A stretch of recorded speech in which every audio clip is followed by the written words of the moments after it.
بسم اللہ الرحمن الرحیم۔ السلام علیکم ناظرین۔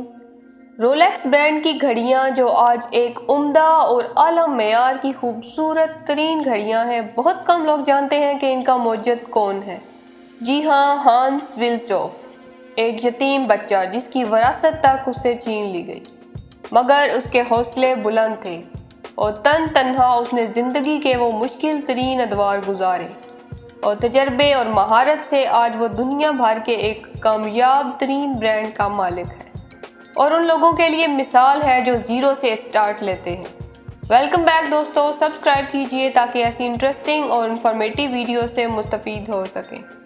آج کی ویڈیو میں ہم رولیکس برانڈ کے مالک ہانس ولسڈورف کی سکسیس سٹوری پر بات کریں گے۔ دنیا میں کامیاب ہونے اور اپنا نام بنانے کے لیے اول شرط محنت اور لگن ہے، اور جب انسان مسلسل کوشش کرتا رہے تو ایک دن اپنی منزل پا ہی لیتا ہے۔ ہانس ولسڈورف 22 مارچ 1881 کو جرمنی کے علاقے کمبوک میں پیدا ہوا۔ وہ اپنے بہن بھائیوں میں دوسرے نمبر پر تھا۔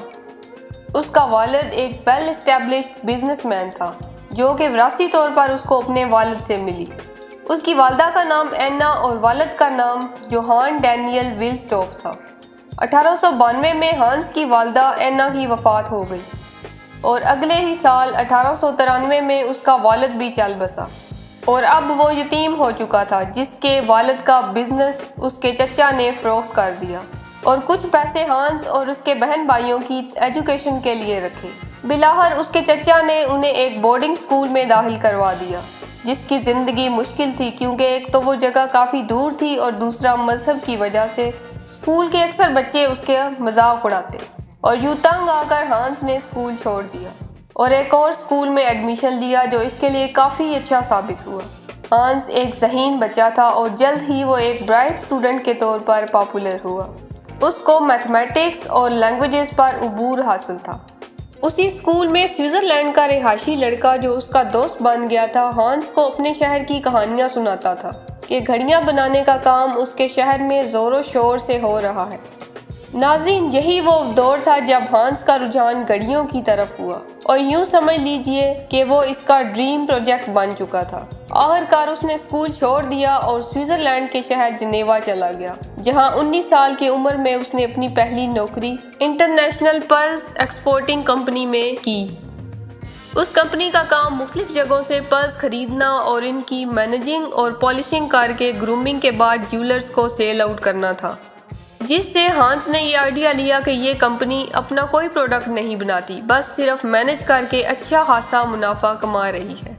تھوڑا عرصہ وہاں کام کرنے کے بعد اس کے ایک دوست نے ہانس کو خط لکھا اور ایک جاب کی آفر کی، اور وہ کمپنی کونو کارٹن اپنے وقت کی سب سے بڑی اور high quality watch making company تھی، مگر نئی جگہ ہانس کی سیلری کم ہونا تھی، مگر اس کا رجحان اور ذہن گھڑیوں کے سیکھنے کی طرف تھا۔ اسی لیے اس نے لاشیا ڈیفان کی طرف سفر کیا اور 1900 میں اس شہر پہنچ کر اس کی تقرری انگلش کورسپونڈنس اور کلرک کے طور پر کی گئی۔ اس کے علاوہ ہانس کو گھڑیوں کی چابی دینے کے ساتھ ساتھ ان کی فنکشننگ چیک کرنے کا ٹاسک بھی دیا گیا۔ دوستو، انسان کا جس طرف رجحان پایا جائے، قدرت موقع ضرور دیتی ہے کہ وہ اپنی کوالٹیز کو گروم کر سکے۔ یہاں سے ہی ہانس کا اپنے مستقبل کی طرف پیش قدمی کا سفر شروع ہوا، اور اس نے مکمل طور پر یہ سیکھ لیا کہ گھڑیاں کیسے بنتی ہیں اور کیسے فنکشن کرتی ہیں۔ کونو کارٹن میں اس نے 2 سال کام کیا، پھر اس کو جرمنی کی فوج نے جنگ کے لیے طلب کر لیا، اور جو ہی جنگ ختم ہوئی وہ انگلینڈ چلا گیا، جہاں گھڑیاں بنانے والی ایک بہت بڑی کمپنی میں کام کرنا شروع کر دیا۔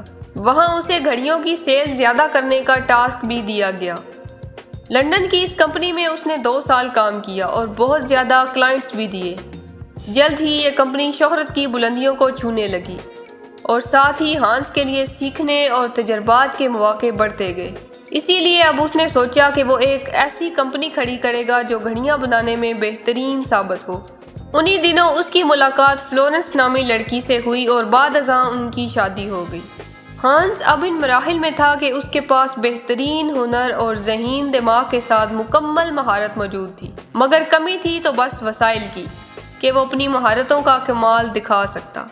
اسی لیے اس کے بہنوئی ڈیوس نے اس کی اکنامیکلی مدد کی، کیونکہ اس کو پورا یقین تھا کہ ہانس کامیابی کے ساتھ اپنا پروجیکٹ مکمل کرنے کی صلاحیت رکھتا ہے۔ 1905 میں پہلی بار ویلزڈورف اینڈ ڈیوس لمیٹڈ کے نام سے کمپنی کھڑی کی گئی، جس کا نام کچھ عرصے بعد تبدیل کر کے رولیکس رکھا گیا۔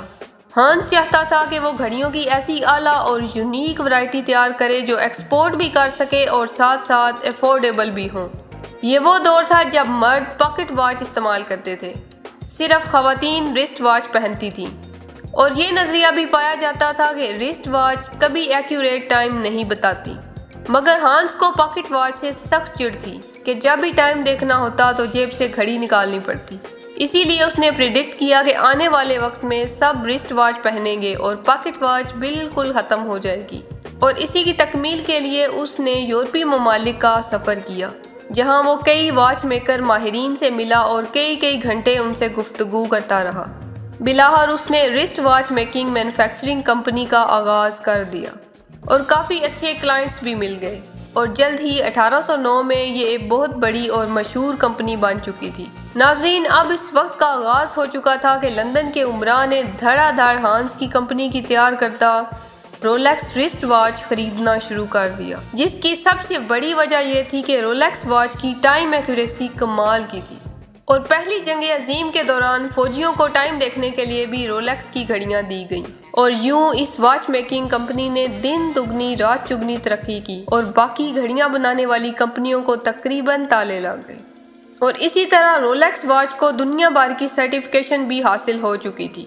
مگر جنگ عظیم اول کے بعد لندن نے اس کی بارڈر پار سیل ہونے والی پروڈکٹس پر 33% ٹیکس لگا دیا، اور لندن کے لوگوں میں جرمنی کے لوگوں کے لیے جنگ کی وجہ سے شدید نفرت بھی پیدا ہو چکی تھی، کیونکہ ہانس کا تو نام ہی ایسا تھا کہ سن کر ہی وہ سمجھ جاتے تھے کہ یہ کوئی جرمن ہے۔ اسی لیے اس نے اپنی کمپنی کے ہیڈ کوارٹر کو لندن سے سوئٹزرلینڈ شفٹ کر لیا، اور کمپنی کا نام ویلڈورف رولیکس واچ کارپوریشن لمیٹڈ رکھا گیا، جس کا فیمس ٹریڈ مارک لوگو 5 کونوں کے ستارے والا تاج بھی اب رولیکس کی گھڑی کے ڈائل کے اوپر نظر آنے لگ گیا تھا۔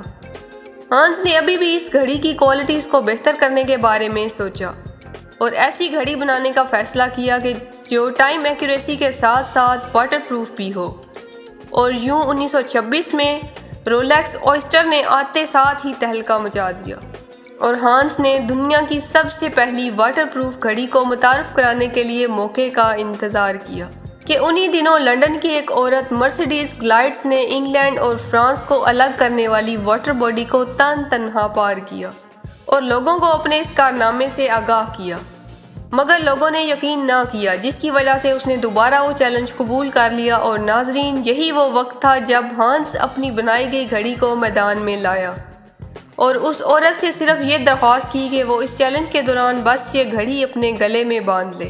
گلائڈس اس بار لگاتار 10 گھنٹے تک سویم کرتی رہی، مگر موسم کی خرابی اور فریزنگ ٹیمپریچر کی وجہ سے اس کا چیلنج ناکام ہو چکا تھا۔ انفیکٹ اس کی حالت اتنی بری ہو چکی تھی کہ وہ مرتے مرتے بچی، مگر ہانس کا کام ہو چکا تھا اور اس کی بنائی گئی گھڑی بالکل اسی حالت میں موجود تھی۔ اس کے اس کارنامے کی خبر تمام اخبارات کے فرنٹ پیج پر لگائی گئی۔ ناظرین، رولیکس اب ایک انٹرنیشنل برانڈ بن گیا تھا۔ ہانس نے رولیکس کے جتنے بھی آؤٹ لیٹس تھے ان کے اوپر پانی کا ایک ٹب انسٹال کیا، اس کے اندر مچھلیوں کو ڈالا اور ساتھ ہی رولیکس اوئسٹر کی گھڑی بھی ڈال دی۔ یوں آتے جاتے لوگ اس بات کا خود مشاہدہ کرتے کہ واقعی رولیکس اوئسٹر اب ایک واٹر پروف رسٹ واچ ہے۔ 1928 میں ہانس نے اپنے اس نئے ماڈل کی ایڈورٹائزمنٹ کے لیے بے پناہ پیسہ خرچ کیا۔ اسی دوران ایک ٹاپ برٹش ماڈل ایویلن لے نے رولیکس کی رسٹ واچ پہن کر ایک فوٹو شوٹ کیا۔ 1933 میں فلائٹ کریو نے رولیکس کی گھڑی پہن کر دنیا کی بلند ترین چوٹی ماؤنٹ ایورسٹ پر بیٹھ کر تصاویر بنوائیں۔ اس گھڑی کو پہننے کی سب سے بڑی وجہ ایکوریٹ ٹائم تھا۔ 1935 میں مشہور زمانہ ڈرائیور میلکولم کمپیل نے رولیکس کی گھڑی پہن کر 300 میلز پر آور کی سپیڈ سے گاڑی کو ڈرائیو کیا، جس نے اس برانڈ کی شہرت میں مزید اضافہ کیا۔ ناظرین، ہانس نے گزرتے وقت کے ساتھ ساتھ مزید بہتری لانے کا کام جاری رکھا اور یوں رولیکس اوئسٹر پرپیچول واچ کو بھی پہلی بار ریلیز کر دیا گیا، جو واٹر پروف ہونے کے ساتھ ساتھ سیلف وائنڈنگ بھی تھی، چونکہ پچھلے ماڈل کو بار بار وائنڈ کرنا پڑتا تھا۔ پھر دوسری جنگ عظیم شروع ہو گئی اور ہانس کو ایک بار پھر بہت بڑا دھچکا لگا۔ اور انگلینڈ کے لوگوں کی نفرت میں مزید اضافہ ہوا، جس کی وجہ سے ٹیکس بڑھانے کی وجہ سے ایکسپورٹ کا کام انتہائی مشکل ہو گیا اور کاروباری سطح پر نقصان ہونے کے ساتھ ساتھ اس کی ذاتی زندگی بھی بری طرح متاثر ہوئی جب اس کی بیوی فلورنس کی موت ہو گئی۔ اس کی موت کے بعد ہانس نے ایک چیریٹی آرگنائزیشن بنائی جس کا نام وزٹ آف چیریٹی آرگنائزیشن رکھا گیا اور اپنی کمپنی رولیکس کو مکمل طور پر چیریٹی آرگنائزیشن کی اونرشپ میں دے دیا، جو نہ تو پبلک ہی ہو سکتی تھی اور نہ ہی سیل کی جا سکتی تھی۔ دوسری جنگ عظیم کے اختتام کے فوراً بعد رولیکس کی گھڑیوں کی سیل میں اتنا اضافہ ہوا کہ ایک سال کی سیل پچھلے 20 سال کے برابر تھی۔ ہانس ہر سال ایک منفرد اور جدت کے ساتھ رولیکس کو نئے انداز میں ریلیز کرتا رہا، جس میں ہفتے کا دن بھی مینشن ہوتا، تاریخ اور سیکنڈز بھی آتے۔ اس کے بعد اس نے ڈیپ ڈائیونگ واچز بھی بنائیں۔ 1960 میں ہانس کی ڈیتھ ہو گئی، مگر اس کا بنایا گیا انٹرنیشنل برانڈ آج بھی اسی طرح قائم و دائم ہے۔ یوں ناظرین، ایک یتیم بچے نے ایک خواب دیکھا، اس پہ ڈٹ گیا اور اپنے خواب کی تعبیر دینے کے لیے کئی مراحل سے گزرا، مگر کامیابی سے ہمکنار ہوا۔ یہ تھی رولیکس برانڈ کے موجد کی لائف سٹوری کی ویڈیو۔ امید ہے ناظرین پسند آئی ہوگی۔ پلیز لائک اینڈ شیئر کیجئے۔ نیکسٹ ویڈیو تک کے لیے اجازت دیجیے۔ اللہ حافظ۔ السلام علیکم۔